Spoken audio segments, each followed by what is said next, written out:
Welcome to another episode of Bleav in the Broncos on the Bleav Network, sponsored by Bet Online. I am Patrick Chiotti. I am one of your two co-hosts of this program. Joining me, as always, is former Denver Broncos Super Bowl 50 champion Chris Harris Jr. Chris, it's good to see you, man. How you doing?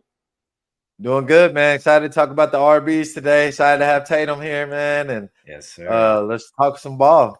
And like Chris said, joining us is former Denver Broncos running back, one of my personal favorites, the GOAT of, I think it was Madden 06, Madden 05. It was one of those two. The most difficult player to play against, Tatum Bell. Tatum, it's good to see you, man. Welcome back. This is your second appearance on the show. Thank you for having me. Yeah, dude. Good to see both of you guys. Yeah. How you doing, man? It's good to see you. How's it been? I've been well, man. I've been well. These kids keeping me busy. The wife, of course. Just blessed, blessed.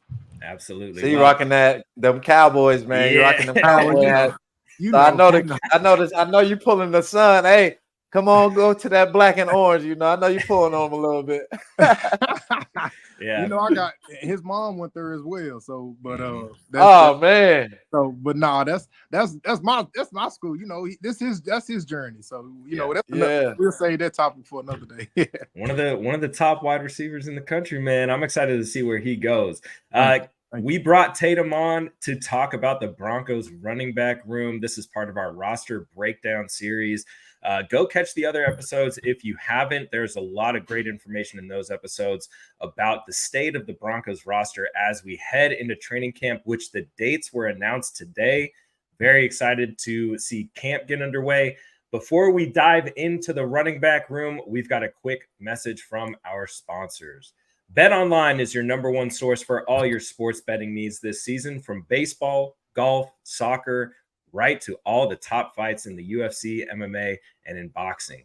Every stat, every matchup, and even live odds and spreads while the games are being played. When the game's over, head on over to our online casino and get in on a game of blackjack or poker, or unwind with one of our over 150 slots games. Head to the website today to get in on the action. Use promo code Bleav, that's BLEAV, for your 50% welcome bonus on your first deposit. Bet Online. The game starts here. Chris, Tatum, where we're going to start with this Denver Broncos running back room is the performance from last season. This was a group that, with Sean Payton being a first-year head coach, we've seen what Sean Payton could do with the run game in New Orleans. He's had really great running back rooms all the way back to Deuce McAllister back in the day. Mark Ingram, Reggie Bush, all the way up to Alvin Kamara. These were always groups that had really great production. And last season, we were kind of hoping to see the same thing, and it just really didn't get to that point.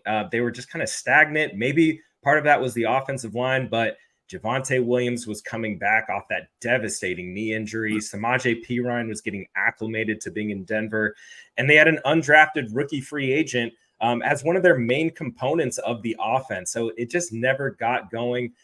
Tatum, Chris, what are your thoughts on how the Broncos performed last season, and how do you think it stacked up with the rest of the league? Tatum, let's start with you.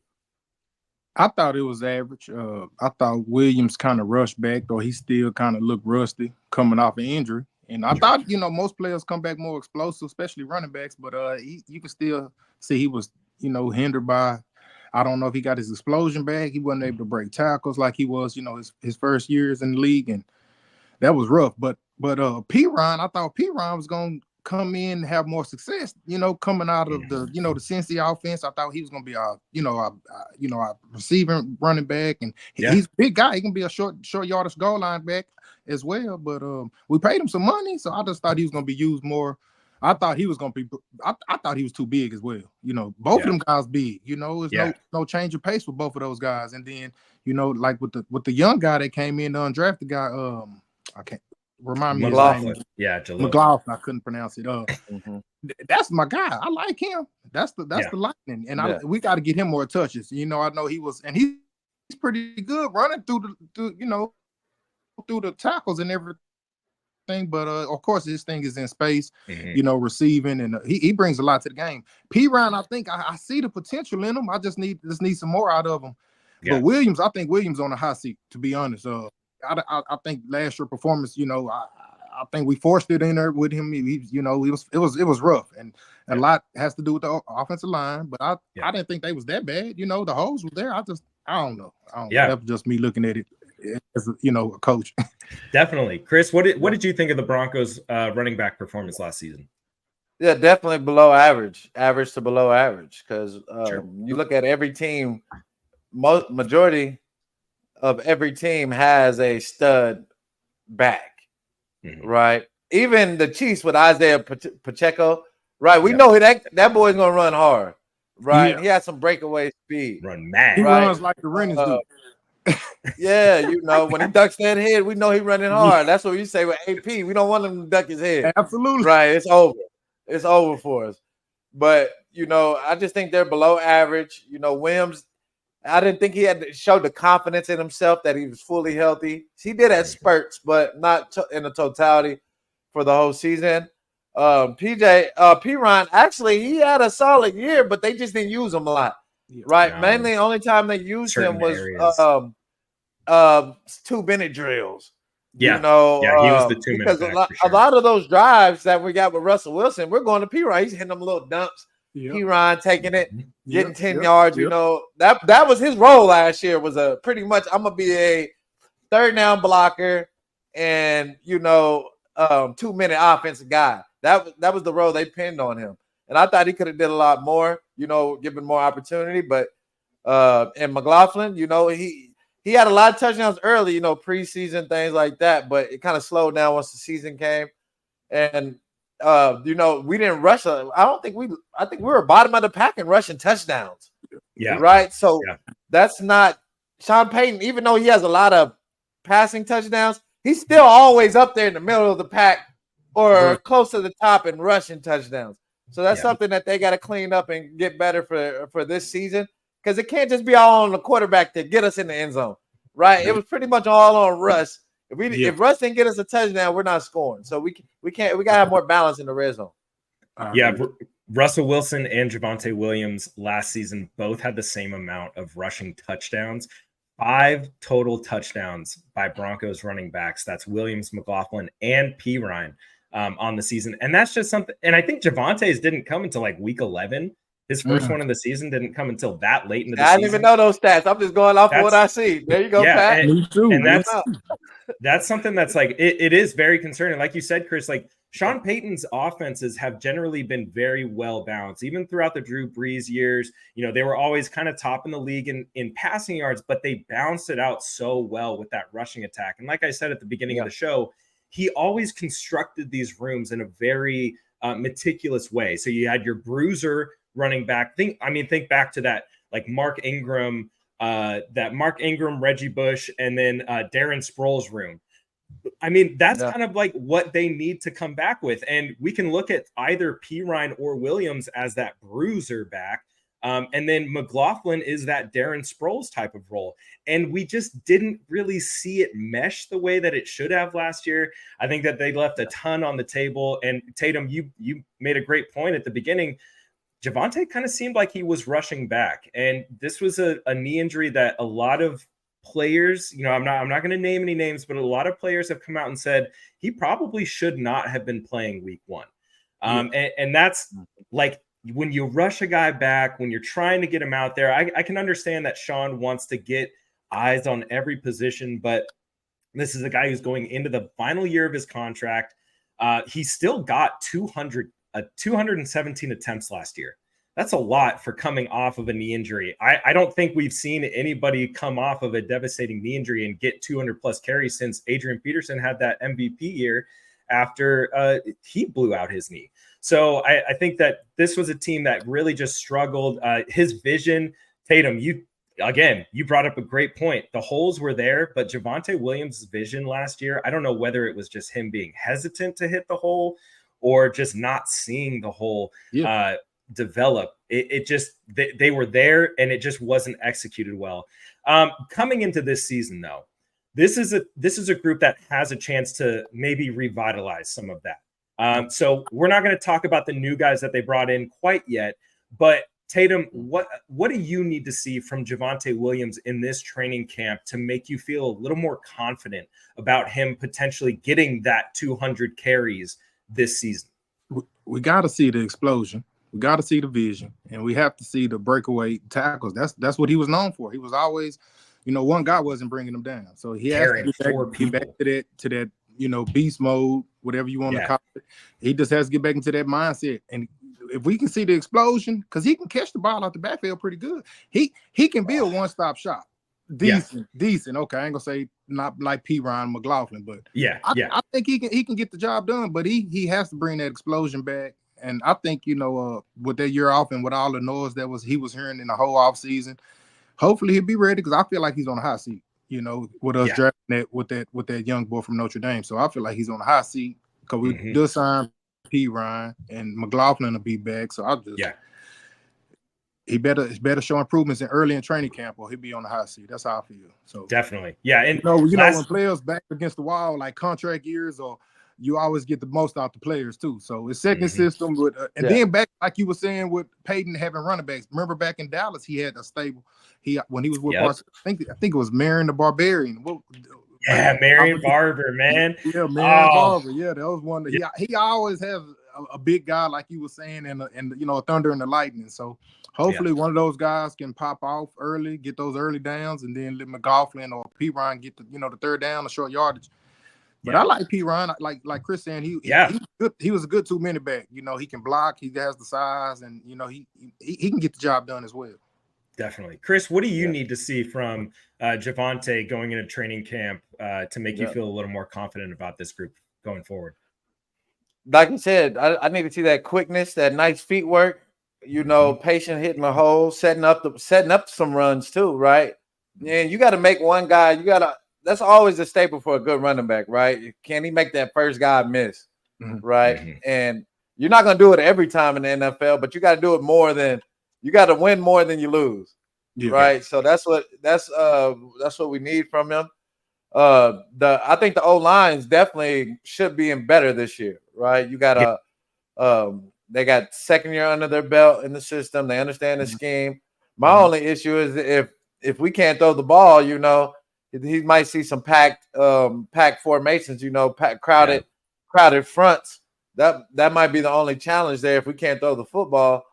But other than that, I think this year, like Tatum said, your back's against the wall. It's contract year. He got to go ball, right? Yeah. And then I don't really know what the front office is doing, because we're paying. I think Javonte is getting like $2 million, right? Yeah, he's P-Ron getting like wasn't it $4 million deal? Yeah. Yep. So, right? Is P-Ron gonna make the team, or are we going? Is that in a question mark yet? Has anybody brought that up? I said I think it is. I think we got to keep P-Ron because he more valuable. So I think both of those guys. There's a legitimate shot. And this is something that I've talked about it, a couple times on different programs, but there's a legitimate chance that neither Javonte or P. Ryan are on the starting day roster. Like there's a chance. I'm not saying that they wouldn't be. I would have to see how Javonte comes back. That first season after the injury is always tough. That's more rehab than, like, y'all know that's more rehab than actually like prepping for the season, right? He's spending his off season rehabbing the injury, getting stronger, getting that explosiveness back. And then to be rushed into a full season, 200 carries coming off of that, like not even having the off season to actually strengthen and get into playing shape. That's tough on the body. No rhythm. He had no rhythm. Could never get in a rhythm, could never get into I had him on my fantasy team, man. He was going to be my RB1 or 2. Same. I picked him late. I picked him late for a sleeper pick and thought I was the best pick of the draft, and he went to bed every week. Calling back Tatum to you mentioned Marion Barber in Dallas. Julius Jones was that other back in that Dallas room. I mean, in 2005, Julius Jones got 257 carries. Marion Barber got 138 carries. That it was balance. You had your one guy, and then you got to bring in the other guy. So I think for me, what I need to see from Javonte in training camp is that explosiveness, but I also need to see him be more consistent with his hands out of the backfield. Ryan was great on those 2-minute drives, but Javonte, and this could have been a Russell Wilson situation, not a Javonte Williams situation, but a lot of those throws out of the backfield to Javonte were low. They were, not hitting him in the chest where it should have been. And it did result in some drops. So I'm not going to put all of them on Javonte, but I just need to see more consistency. Tatum, you were one of those backs who was known for, your quickness and then being able to be a weapon out of the backfield. I will never forget the story that you told about training camp, seeing John Lynch and Champ and Al Wilson, having to catch the ball out of the backfield. Yep. But another big part of the issues last season was pass blocking by these running backs. All three of the backs last season, Ryan, Williams, and McLaughlin, graded so poorly in pass blocking. So they brought in, during the NFL draft, they brought in Notre Dame running back Audric Estime, who is a big bruising back. Sean Payton talked about him being a first and second down back, his pass blocking ability. Tatum, for the listeners, tell them how important it is. I think pass blocking is one of those things that's kind of overlooked as a necessary skill for running backs. Talk a little bit about the importance of being able to be a pass blocking running back, not just a guy who can run between the tackles or catch the football out of the backfield. That's very important. You want to be a back like when you don't have the ball in your hands. What are you doing to help the team? That's either pass blocking or that's catching. So I've always took pride in being undersized back, but sticking my head in there first and attacking the linebacker. So I've always had that dog mentality in me. But some guys don't. Some guys I've been around guys who the coach will take them out. If they know if you're in the game, but it's very important. You have to be willing to stick your nose in there, and it's a want to. It's things that you have to practice. That was one of the worst parts of training camps, going one-on-ones with the linebackers, because it really was no rules, and they can just bull rush you, or they just trying to get to the quarterback. So you got to stand your ground, and you have to just stand in there and learn to fight. And if you've been competing and fighting your whole life, it's really no different. And so you just have to. It's an attitude. Nowadays the linebackers don't really want to bull rush you because they just want to get to the quarterback. They want to sack. If they bull rush you, sometimes they can run through you and get to the quarterback as well. But if they bull rush you, they pretty much taking themselves out to play. But nowadays they'll put a move on you and go by you. So you got to be able to come with power, and you have to be able to be elusive enough to move your feet and go, swivel your hips and go whatever way they flow and get them out of the way of the quarterback. Absolutely. Chris, Audric Estime, he had a minor knee surgery. I guess it was more of a scope on his knee. He did miss OTAs and minicamp, but he will be 100% healthy for training camp. What are your expectations for Audric Estime going into this rookie season? Hopefully he's 100% ready to go by training camp. Anytime you get a scope like that, I don't like giving timelines and things like that. We never know how that's going to react and come back, Yeah. And so we're hoping that we have good reports and he's ready to go come training camp because, they're pretty much saying, if you're ready to go, if you're a dog, hey, we want to give you the spot, right? Yeah, and that's pretty much what they're saying. Because I just can't imagine them paying so much at the running back position. They won't. That's never ever been the Denver Broncos. I've never since I've been a part in Denver. We have not paid a running back. Right? Last no time. Was Travis Henry right after they traded me. Then they signed Travis Henry. That was the last one. They paid McGahee. They paid CJ, but like it wasn't much. Like it was like just above market value. I feel like they like you said, Chris. I think these guys are getting paid more than CJ though. If I'm just being real, they might have a bigger deal than McGahee and Henry. Yeah. Henry got a huge deal. No, I'm talking about these guys now. Yeah. If you combine them, if you combine, because CJ did all 3 downs. Yeah, right. Yeah. And he can catch out the backfield. And he could block. Right. Mm-hmm. He was a lot of times like we get Peyton a lot of credit, right? As we should, right? He is a genius, right? But we can't knock CJ Anderson being back there, being able to read protections or read blitzes and things like that, because he was another ear for Peyton, right? That's very important. So it's just hard for me to see us paying these two guys, you know, what we're paying them. And I can see us paying one of them, right? Yeah. I can't see both of them being on the team. I think if what I see that's why I was saying Williams got to be on the hot seat. Ryan more valuable because you know, he can do it all, and Williams just, you know, first and second down. So and now we got the Notre Dame kid. And so looking at, you know, I'm looking at these contracts right now for running backs. You know, Jonathan Taylor got that huge extension. He's averaging about $14 million. Alvin Kamara is still the second highest paid running back in the league, and I think he's going into the final year of his deal. He's got a 2026. I see Kamara live. I played with Kamara. Yeah, they're not using him right at all. Hey, he's worth that money. Come on, him live, man. I'm like, bring him to Denver. Hey, if we got him to Denver, he's worth it. He's worth it. They just don't use him right. I think that, like, that would be, if you add him, you remove either one of Javonte or Perine, probably more likely Perine because he's 29 years old. He's in the final year of his deal. He's making about $3.75 million is his average per year.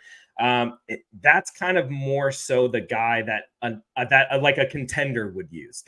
He could go to a contending team and really use that. But with the Saints and where they're at, they're kind of in that weird position. And the Broncos are also in this weird position where a lot of people think that they're not going to be able to compete, but maybe they could.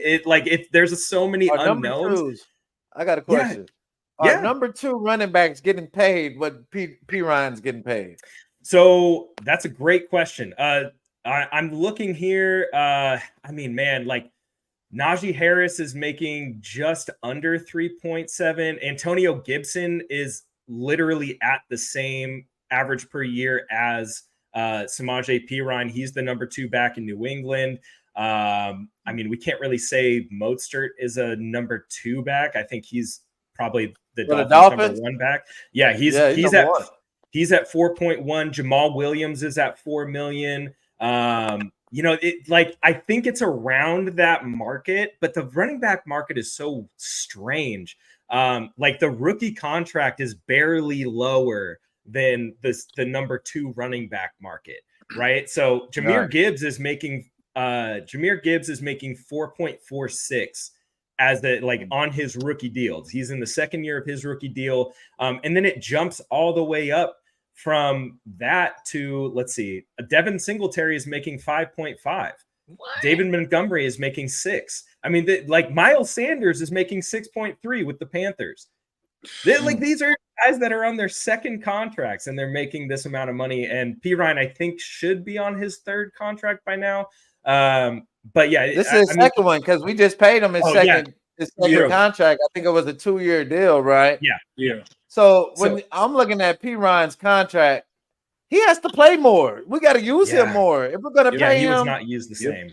What we're paying him, the price tag for what we're paying a number 2 guy. I think he plays a little special teams. I think I seen him on punt. I think he's on there a little bit, which I completely understand. He has to because our number 3 guy.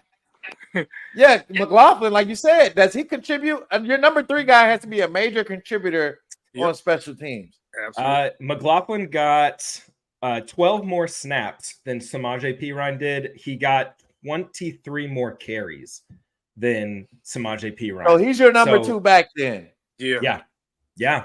So why are we paying the number 3 back?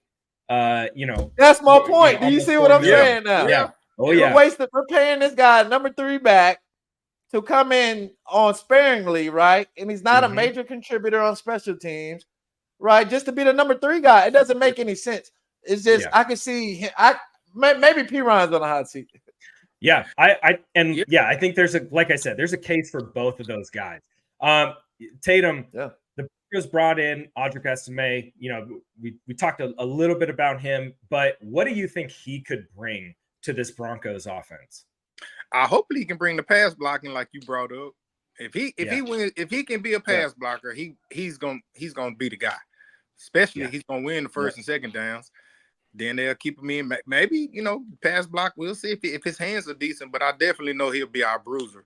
He's a big boy, you know what I mean? So, and if he has any kind of quickness or, but we rush Javonte back. I hope we don't rush the young kid back, coming off that knee scope. Let him time to recover and, kind of get into his groove. But Javonte, he got to come with it this year. Yeah, definitely. Yeah. I think Estime is going to be he's an interesting character, man. Like, he had 209 rushes last season at Notre Dame, over 1,300 yards, 18 touchdowns. He led the NCAA in rushing touchdowns last year. Only 17 targets out of the backfield, but 17 receptions, 142 yards there. Chris, what do you think? What can Audric Estime bring to this Broncos offense? Yeah.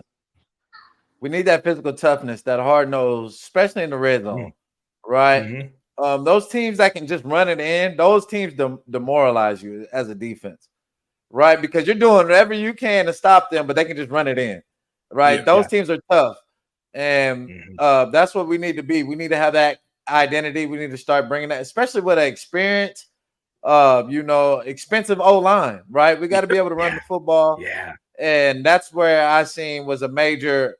That's why we got this kid, because we got to score in the red zone. We got to finish the drives.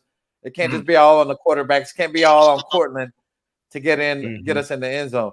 Also, man, we got to be able to. We need to take some plays from Jahmyr Gibbs and what they use in Detroit, but which he should already have this in his system, right? Yeah. With Jaleel McLaughlin, like he should already have these plays with Alvin Kamara and Sproles. Like, we got to get this guy in space and be able to get him on some routes, get him some mismatches, man. Match him up on a running back or a linebacker or something. Find a way to get this guy a mismatch. Yes, absolutely. Yes, absolutely. For the record, yards after contact is such a big stat for running backs. How do you do after contact? Tatum, you brought up the fact that in Javonte's first 2 seasons, he was one of the better backs after contact. Audric Estime last season, he was second in the NFL, in NCAA, behind Troy's Kamani Vidal with 892 yards after contact. He's a big dude. He can fight through tackles very well. Nice. But Tatum, Chris, there's another back on the team that the Broncos brought in after the draft who could potentially be someone to take a spot maybe from Jaleel McLaughlin, and that was Memphis's Blake Watson. And if y'all have not watched this dude, go watch this dude. He is nice out of the backfield. He can run great routes. He's got really sure hands, but he's a very tough runner as well. He's about 5'9". He's a very similar build to Jaleel, but he's a tough runner, and he runs really well between the tackles. Chris, you've watched a little bit of Blake Watson. I know this for sure. What do you think that he could potentially provide the Broncos offense? Also, he's a great returner, right? Amen. He's definitely he might, if we're looking at him from college, he probably is the best receiver threat that we had in the backfield coming into the NFL. If we just look at his film. So he's definitely a threat. Only thing is his size. Can he hold up in the league with his size? Same thing with Jaleel. That pounding every year. Can these guys hold up and be a staple running back in this league? And it's to be continued, because when you're small like that, you got to be a different dog. Yeah. Right. Yeah. You got to have a different attitude to you, especially at the running back. So but this guy definitely has the ability as a returner. He could, you never know. Maybe want to give him some breaks. This guy can definitely be a guy that potentially to be the backup returner for sure. Oh, nice. Yeah, nice. Blake was, speaking of yards after contact, for those running backs that were drafted this last year, Blake Watson was 10th in yards after contact, even at his size. Speaking of being able to produce in this offense and with a different quarterback under center this year, if we look back at Bo Nix and what he was able to do at Oregon, a lot of what they were able to do off of play action, was because they had a very strong running game. Bucky Irving, one of the best running backs in this last draft. I don't care what anybody says. He's going to be a lot of fun to watch. Yes, he's going to be a lot of fun to watch in Tampa Bay. But he was a big reason why Bo Nix and the Oregon offense were able to get so much production, because that play action, teams really thought that Bucky Irving was going to be running through that hole. But if we can't get this run game going, if Sean Payton cannot get this run game under control and get it, start producing some numbers with it, it's going to be a tough time for Bo Nix.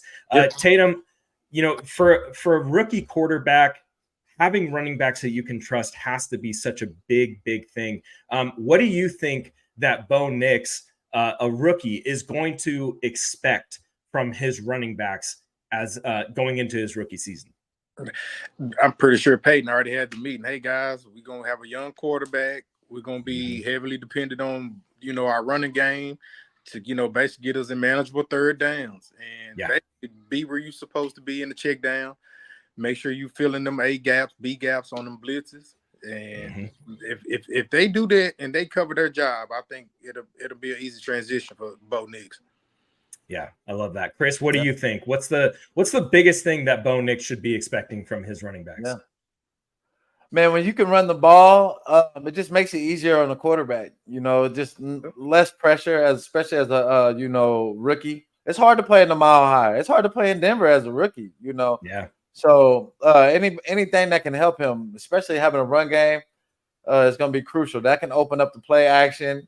He can get more man looks where he can take more shots, easier throws. Right when you're behind the sticks, teams bring out everything. Yeah. Right. I'm like, hey, let me look at my little play. I'm drawing out everything out. Right. I'm bringing all the exotic blitzes, double A gap looks. We're bringing them all out for you. So we got to keep, like you said, like Tatum said, we got to get them short, keep them in third down and minimum. Yeah. Right. Have run the ball, run the clock, give these teams less possessions and play solid defense. That got to be the motto all year, right? Yeah. Especially with a rookie quarterback. When the last few years in Dallas with Peyton and with San Francisco, not San Francisco, New Orleans, them guys always owned the time of possession. No turnovers. Yeah. Eat the clock up. Third and 3. We're trying to get to 3rd and 3, 3rd and 4. Yeah. That's what we're trying to get. That's the goal. So and then Peyton, we don't have a fullback. Oh, I think you said we had one fullback. Yeah, Michael Burton. He came back. He was great Burton. Last year, man. I like Burton. He was fantastic. Yeah. He got some dog in him. I like him. Now, Tatum, last thing before we get out of here, I was going to bring up the fullback. You did it. You had a guy in Denver who was kind of a pseudo running back, fullback hybrid type.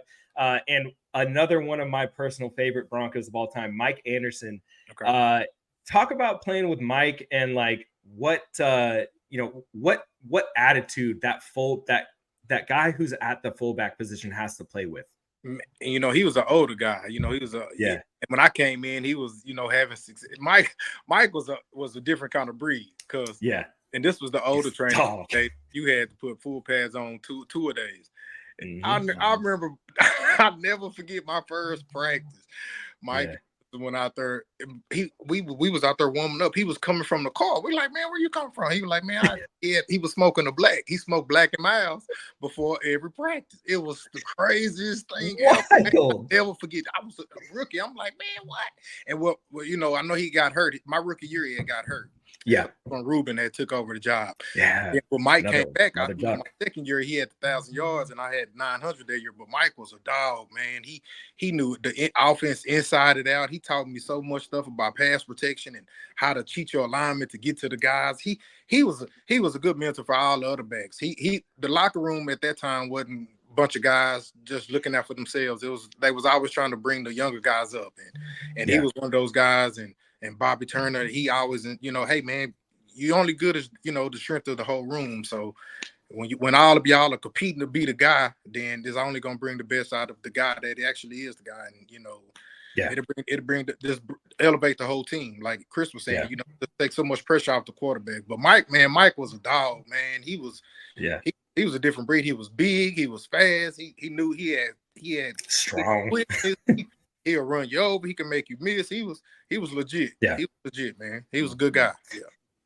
Well, Tatum, last thing that we do for these roster breakdown episodes is give our prediction who the final room, who the final players are going to be in that room. So I think, Chris, we said last year they kept 4 running backs. So we're going to do the same. Tatum, since you're the guest on this show, give us your 4 running backs who you think will be on the Broncos opening day roster.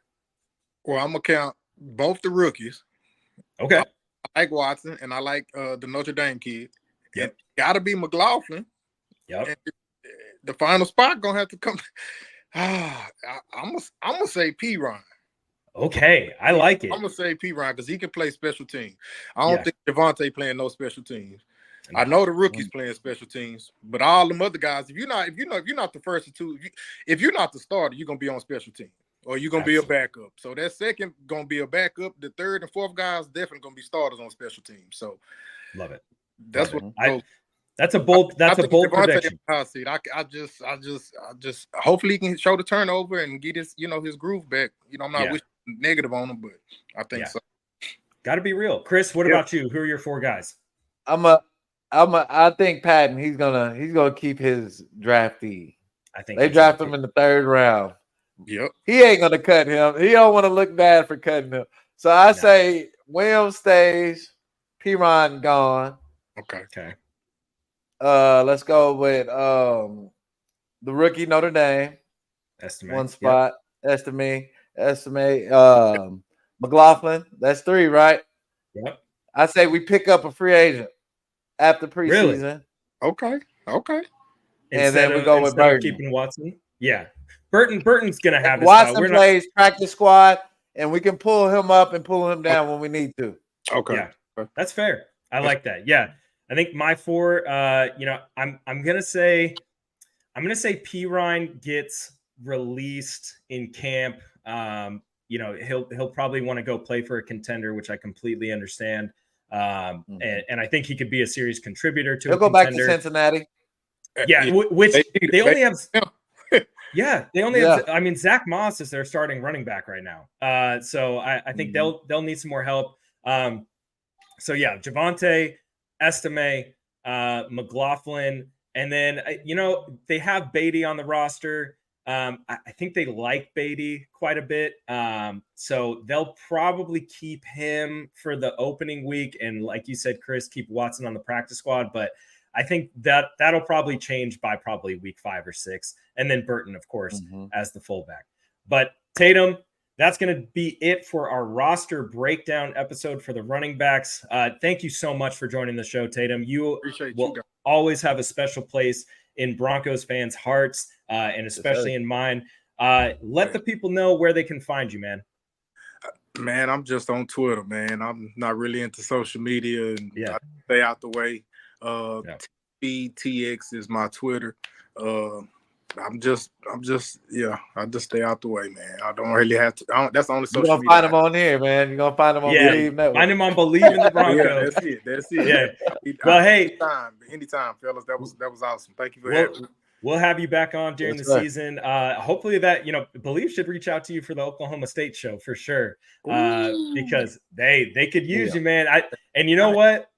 I'm gonna keep my eye on Ollie Gordon, not only for the Heisman, but maybe as a future Bronco. Who knows?